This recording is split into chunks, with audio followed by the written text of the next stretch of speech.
mga ka-59, long time no see. Kumusta tayo mga ka-59? Nandito pa rin ako ngayon sa Qatar. Ay, baliktad pala yung santo ko. Guys, mga kabayan, mga ka-59 pala. Yung mga kasamahan ko na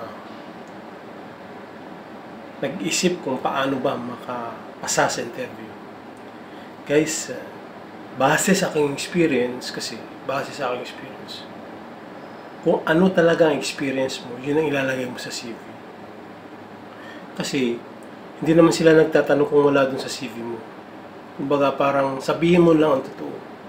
Paikot-ikutin man nila ang tanong, yun lang din at yun lang din ang sagot. Kung ano yung nasa experience mo, yun lang. Huwag kang mag-pretend na matagal ka ng gwardiya, huwag kang mag-pretend. Totoo lang kabayan kasi matagal na rin akong gwardiya since 2002. Dito pa rin ako gwardiya ko din. Proud ako sa sarili ko kasi hindi naman ako mamayabang ko. Kasi lahat na naman na interview nakakapasa ako nung natapos yung kontrata namin sa Qatar Petroleum, tapos naging hamad, nakapasa rin sa awan ng Diyos. Kaya technique ko, ang tip ko sa inyo guys, mga ka-59, kung bago kayo interviewin ng employer, i-review ninyo yung CV ninyo.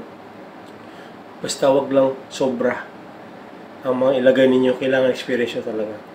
Yun lang kabayan, yun lang. Sana may makuha kayong pulot. Sana may mapupulot kayong, sana may makuha kayong idea. Maraming salamat. Kaya tayo lagi. Bye.